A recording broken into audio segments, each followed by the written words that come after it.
Assalamualaikum warahmatullahi wabarakatuh. Halo teman-teman semua, perkenalkan nama saya Davi Muntazar dengan NIM 24109110040. Nah, jadi di video kali ini saya akan menjelaskan tentang anatomi permukaan. Sebelumnya, saya ingin berterima kasih kepada Dr. Oski Iliandri, Magister Kesehatan, yang telah memberikan materi perkuliahan ini pada beberapa waktu yang lalu, sehingga saya bisa menjelaskan kepada teman-teman. Nah, jadi sebelum masuk ke materinya, eh, kita harus tahu dulu nih, apa sih anatomi itu? Anatomi itu sendiri adalah cabang ilmu biologi yang mempelajari struktur tubuh makhluk hidup, termasuk manusia, hewan, dan juga tumbuhan. Nah, dalam anatomi, fokusnya adalah memahami susunan organ, jaringan, dan sistem tubuh, serta hubungan fungsional antara bagian-bagian tersebut. Kemudian kita next. Nah, di sini ada contoh dari seorang pria, anatomi tubuh seorang pria. Di sini ada regio-regio ya. Regio sendiri artinya adalah daerah. Jadi di sini ada daerah-daerah di bagian leher, regio cervicalis anterior, regio cervicalis lateralis. Di bagian sini, ini sudah sesuai ya dengan bagian-bagian yang ditunjuk. Ada deltoidea di bagian sini dan lain-lain sampai bawah. Di sini sampai bagian bawah regio-regionya, dorsum pedis, ada epigastrika di bagian tengah sini. Nah, ini bagian abdomen atau bagian perut dibagi menjadi 6 bagian ya di sini. Dan di bagian tangan juga ada palma dan lain-lain. Nah, untuk pembahasan lebih detailnya mungkin akan dibahas di kesempatan lain ya, karena di sini kita akan membahas tentang anatomi permukaan lebih spesifik ya. Nah, ini bagian belakangnya ya. Nah, di bagian belakang ini atau bagian posterior ya. Kalau ini tadi namanya bagian anterior kalau dalam bahasa anatomis. Nah, yang bagian sini itu bagian posterior atau bagian belakang. Nah, di sini ada nama-nama juga parietalis, occipitalis, cervicalis posterior, di posterior kan ya. Deltoidea dan segala macam sesuai dengan yang ditunjuk di bagian sini sudah cukup jelas ya. Dan di sini ada penjelasan sedikit juga tentang bagian dalam tulangnya. Yap. Nah, kemudian apa sih anatomi permukaan itu? Nah, anatomi permukaan sendiri adalah cabang ilmu anatomi yang mempelajari struktur tubuh yang bisa diraba atau dilihat dari permukaan tubuh. Berbeda dari anatomi sistemik atau regional yang lebih fokus pada organ internal, anatomi permukaan berfungsi sebagai panduan untuk memahami letak dan hubungan struktur yang berada dekat permukaan tubuh kita. Nah, jadi pada dasarnya anatomi permukaan tuh meneliti bagaimana organ dan struktur tertentu terletak dan terhubung satu sama lain di bawah kulit kita sebagai manusia ya. Nah, jadi mengapa sih kita perlu memahami anatomi permukaan?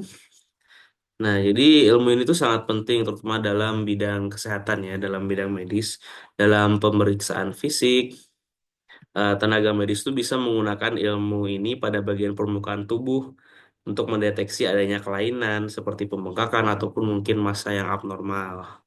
Nah, jadi ketika ada cedera, terutama di permukaan tubuh, pemeriksaan melalui perabaan atau observasi visual itu dapat membantu dalam menentukan lokasi kerusakan jaringan atau tulang yang mendasar begitu. Nah, kemudian kita bahas ya di bagian-bagian sini. Ini sebelum kita membahas lebih dalam, ini ada perbedaan ya antara laki-laki dan perempuan dalam bagian tubuhnya. Tentunya di sini caput atau bagian kepala dalam bahasa anatomisnya, kolum itu bagian leher ya, toraks itu bagian dada, abdomen itu bagian perut, dan pelvis itu bagian pinggul. Nah, kemudian di sini ada brachium, antebrachium, manus, femur, crus dan juga pesti sesuai dengan bagian yang ditunjuk ya. Dan di sini membrum superius. Membrum superius ini artinya superior atau dia di bagian atas. Jadi membrum superior di bagian atas dari tangan, Nih bagian sini dan untuk bagian bawahnya itu disebut membrum inferius atau inferior ya di bagian bawah gitu. Nah ini bagian belakangnya sama nih kaput, kolum, trunkus atau dorsum. Nah dorsum ini bagian punggung. Nah ini sama masih sama seperti yang tadi. Next. Nah ini ada perbedaan body forms in basic shapes ya. Jadi kalau wanita sendiri dia pinggulnya agak lebar gitu. Dan kalau pria pinggulnya agak maskulin ya, agak agak kurang besar. Kalau cewek biasanya pinggulnya lebih besar. Jadi ada perbedaan antara perempuan dan laki-laki. Nah, kemudian kita masuk ke bagian permukaan anatomi permukaan yang lebih spesifik ya, yaitu bagian kepala dan leher. Nah, jadi di area ini ada banyak banget nih bagian-bagian ya di os frontale, ini bagian dahi, kemudian incisura oprabitalis di bagian alis di sini, arcus superciliaris, ini di bagian tengkoraknya di sini ya. Nah, terus di sini di label ada banyak banget nih kalau disebutin satu banyak banget ya. Nah, jadi di bagian kepala sendiri atau regio caput tadi ya, caput atau gimana bacanya ya mohon maaf kalau salah boleh dikoreksi. Ada wajah di sini. Wajah manusia itu berbeda-beda kan ya. Pasti ada ciri khasnya masing-masing. Tapi pernah nggak sih kalian bertanya-tanya kenapa eh, wajah kita tuh tidak ditumbuhi rambut gitu loh. Kenapa cuma di bagian atasnya? Terus kadang kalau di cowok ada orang yang brewok ya di bagian sini. Kenapa tidak di seluruh bagian wajah aja gitu? Misalnya kan fungsinya sendiri untuk melindungi kita dari matahari atau terik matahari atau melindungi kita dari panas saat eh, siang hari gitu kan ya. Jadi sesuai dari pembelajaran yang saya dapatkan dari dokter dokter Oski sendiri, eh, karena sebenarnya manusia itu memiliki wajah sebagai identitas kan ya. Jadi wajah sebagai identitas sebagai pembeda antar manusia. Makanya Tuhan Yang Maha Esa itu menciptakan kita dengan rupa yang seperti ini. Jadi rambutnya itu di bagian atas saja gitu loh. Kemudian juga di bagian alis di sini nih ada supercilianya di sini kan. Jadi ada alasan juga kenapa alis tuh di bagian sini, nggak di bagian bawah mata atau di bagian mana. Jadi sebenarnya alis ini kan berfungsi sebagai tempat atau pelindung pelindung mata ya dari keringat gitu. Jadi apa yang terjadi kalau keringat kita kena mata gitu. Jadi pastinya akan perih kan, karena keringat sendiri itu memiliki kandungan garam yang tinggi. Jadi kalau misalnya nggak ada alis, kalau kita olahraga atau aktivitas itu keringat tuh bisa bercucuran dan masuk ke bagian mata dan pasti akan perih. Jadi eh, sangat berguna alis ini diciptakan oleh Tuhan Yang Maha Esa. Kemudian di bagian hidung atau nasal di sini ada nares ya di sini ya.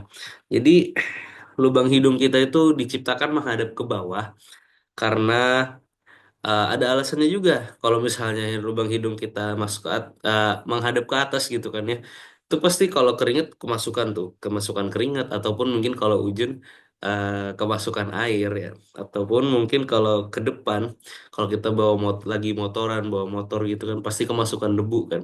Jadi ada alasannya juga hidung tuh dibentuk seperti ini atau wajah kita tuh yang dibentuk seperti ini oleh Allah Subhanahu Wa Taala ya bagi yang Muslim. Nah, jadi banyak sekali baru bagian kepala dan bagian wajah sudah banyak sekali kehebatan dan ke ya hal-hal yang mengagumkan yang bisa kita pelajari ya dari anatomi manusia sendiri. Di bagian bola mata juga di sini ada rongga bola mata. Jadi eh, benar-benar banyak sekali hal yang bisa kita pelajari di bagian telinga juga yang membuat kita bisa mendengarkan. Karena kalau misalnya kita nggak punya telinga nih, tentunya kita harus pakai tangan gini kan supaya bisa dengar. Tapi Allah Subhanahu Wa Taala menciptakan telinga yang berbentuk seperti merongga begini supaya kita bisa mendengar lebih jelas juga gitu. Di Masya Allah ciptaan Tuhan Yang Maha Esa ya. Juga di bagian leher di sini kolumnare. Ya, banyak sekali hal yang bisa kita bahas. Apalagi ini masih anatomi permukaan belum secara spesifik ya. Nah, di sini ada pemain bola dari Liverpool ya, Darwin Núñez. Nih bisa dilihat bagian-bagian tubuhnya yang eh, di bagian kepala rambutnya yang sangat panjang dia diikat nih. Terus di bagian alis, bagian matanya, bagian kumis. Nah, ini cowok ya, contoh cowok. Kemudian kita lanjut ke bagian selanjutnya, yaitu di bagian dada atau toraks. Jadi di bagian dada sendiri di sini ada banyak sekali yang bisa ditunjuk nih, ada bagian lehernya juga ya. Clavicularis nih. Clavicula tuh di bagian sini. Nah, terus ada incisura jugularis di bagian tengah sini namanya incisura jugularis. M. deltoideus, corpus sterni di bagian sini, papilla mammaria di bagian puting, V. cephalica, M. serratus anterior di bagian otot-ototnya. Nih bahkan di otot-ototnya pun ada nama-nama bagiannya yang bisa dibaca ya teman-teman. Di sini M biceps brachii, M triceps, brachii axilla, plica axillaris anterior, plica axillaris posterior nih yang tadi sudah saya bilang ya, anterior tuh bagian depan, kalau posterior bagian belakangnya. Nah, gitu. Terus pectoralis major, pars clavicularis, pars sternocostalis, M. lastissimus dorsi, processus sipoideus, M. serratus anterior, linea alba, M. rectus abdominis, intersectionis tendinae, M. obliquus externus abdominis. Nah, gitu. Jadi di bagian dada atau toraks ya, bagian toraks ini salah satu anatomi permukaan yang juga sangat penting untuk dipahami. Dan oh iya, sebelumnya saya lupa membahas tentang kepala dan leher di sini ya. Jadi di area ini tuh kita bisa melihat dan merasakan berbagai struktur ya. Jadi seperti tulang tulang tengkorak, otot wajah dan pembuluh darah besar. Jadi misalnya yang terletak di leher tuh bisa diraba untuk memeriksa denyut nadi. Dan pada wajah, otot-otot di rahang tuh dapat terlihat saat mengunyahkannya. Jadi seringkali bisa diraba untuk saat terjadi nyeri pada sendi rahang. Jadi memahami anatomi permukaan ini sangat penting, apalagi bagi tenaga medis. Nah, di area dada, kita bisa memeriksa posisi jantung dan paru-paru. Jadi dalam praktik klinis, mengetahui posisi anatomi permukaan tuh di dada dapat membantu dalam menempatkan stetoskop untuk mendengar bunyi jantung atau paru-paru. Misalnya di bagian kiri atas dada itu kita bisa menemukan posisi jantung melalui garis tengah klavikula nih. Nah, di situ ya. Oke, langsung kita lanjutkan ke bagian perut ya.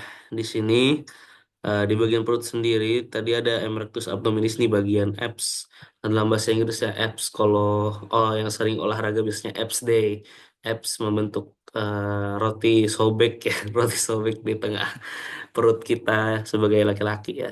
Perempuan juga ada kok yang bisa six pack. Jadi anatomi permukaan perut itu membantu dalam membagi perut menjadi seperti ini ya. Di perut tuh bisa dibagi juga. Nah, pembagiannya itu ada sebenarnya ada yang dibagi menjadi 4 kuadran atau menjadi seperti ini yang saya tunjukkan ya. Jadi hal ini tuh memungkinkan pemeriksa mengidentifikasi masalah kemungkinan sumber nyeri. Jadi sesuai dengan bagian-bagian di sini mungkin kalau sakit di sini ada penyakit apa gitu. Kalau di sini ada masalah apa gitu. Jadi anatomi permukaan ini adalah ilmu yang sangat penting untuk dipelajari, apalagi sebagai mahasiswa kedokteran ya. Saya sendiri juga sangat tertarik untuk belajar anatomi permukaan ini. Nah, kemudian di bagian dorsum atau punggung di sini juga nih ada banyak sekali ini bagian leher belakang ya atau posterior tadi. Jadi spina scapulae, M. deltoideus, M. infraspinatus, M. triceps brachii, caput ini bagian lengan sih ya. Nah, ini bagian punggungnya teres mayor, latissimus dorsi, sini trigonum lumbale, crista ilicia, M. erector spinae, spina iliaca posterior superior. Nah, itu dia krena analis dan lain-lainnya nih di sini. Jadi punggung manusia juga adalah salah satu eh, anatomi permukaan yang penting untuk dipelajari juga. Nah, kemudian di bagian lengan dan kaki atau anggota gerak atas dan bawah ya. Jadi di bagian lengan dan kaki itu ada bagian ini ya, superior atau inferior seperti yang tadi saya bilang. Superior itu bagian atas atau bagian tangan, terus membrum inferior alat gerak di bagian bawah atau bagian kaki gitu ya. Jadi pada lengan dan kaki kita bisa mengidentifikasi berbagai otot, tulang, dan sendi. Jadi misalnya di pergelangan tangan kita misalnya di sini nih, kita bisa merasakan denyut nadi. Jadi sementara pada bagian siku, mungkin di bagian sininya yang terpotong ya gambarnya, kita terdapat kita dapat merasakan tulang-tulang sendi yang menonjol. Jadi pengetahuan ini sangat berguna ya dalam menentukan titik untuk tes atau pemasangan infus. Nah, jadi eh, selain ini juga ada bagian pelvis atau di sini tadi ya. Mari kita. Nah, ini bagian pelvis. Secara spesifiknya ada di awal tadi. Nah, di sini di regio-regionya ya regio urogenitalis, regio pubica hypogastrium. Sebenarnya ini sangat banyak ya, tapi dengan bahasa-bahasa yang anatomis, jadi mungkin cukup susah buat teman-teman untuk menghafal ataupun mengingatnya. Cuman di sini kita mengenal dulu secara garis besar ya. Sini caput. Nah, ini yang mudah dihafal dulu kita hafalin caput. Misalnya bagian kepala, kolum, bagian leher, toraks, bagian dada, abdomen, bagian perut. Abdomen ini benar-benar enak diingat ya soalnya abs bahasa Inggrisnya kan. Pelvis bagian pinggul. Nah, ini brachium bagian apa ini namanya lengan ya. Antebrachium. Terus manus bagian telapak tangannya, terus femur di bagian paha, terus bagian betis, dan pes di bagian telapak kakinya. Nih ada beberapa lagi yang sudah saya jelaskan juga. Nah, nah ini kita masuk ke bagian organ dalam ya. Jadi selain bagian-bagian kulit luarnya, organ dalam juga salah satu hal yang harus dipelajari di anatomi permukaan. Di sini ada glandula tiroidea, ada trakea di bagian kita, tenggorokan kita ya, esofagus. Di sini ada pulmo atau paru-paru kita, ada nih di bagian situ ya, diafragma, ada Hepper, Gaster, spleen, pankreas, duodenum, jejunum, ren, kolon, ileum, appendix, vermiformis, rectum. Nah, ini dia surface anatomy di bagian organ-organ dalam. Nah, ini dari tampak samping ya, kanan kiri ya. Ada pulmo, core, diafragma, hepar, gaster, vesica biliaris, spleen, colon, ren, istentinum tenue, appendix, vermiformis, apa? Vermiformi, rectum. Nah, itu dia internal organs surface projectionnya ya, organ dalam ya. Nah, kemudian di sini ada jantung ya. Eh Jantung sendiri itu terbagi beberapa titik nih di right atrium, right atrial appendage, left atrial appendage, atrioventricular groove, right ventricle, ventricle kanan, ventricle kiri, apex of the heart. Nih bagian sini ya, anterior interventricular groove. Nah, jadi sini ada yang warna merah tuh aortic valve, pulmonary valve yang warna biru, mitral valve yang warna hijau, dan tricuspid valve yang warna kuning. Nah, di sini jadi pengaliran darah jantung tuh bisa kalian lihat di sini ya, di bagian. Nah, itu. Oke deh. Untuk secara spesifik mungkin akan saya bahas lain kali ya. Nah, itu dia pembahasan yang bisa saya sampaikan. Eh, Terima kasih atas perhatiannya. Kurang lebihnya mohon maaf jika mungkin ada spelling saya yang salah ataupun penyampaian saya yang kurang tepat. Mohon bisa dimaafkan karena di sini saya juga masih belajar dan tentunya apabila ada kritik dan saran sangat dianjurkan untuk memberikan komentar langsung di bawah video ini ya. Baik, sekian dari saya. Terima kasih atas perhatiannya. Wassalamualaikum warahmatullahi wabarakatuh.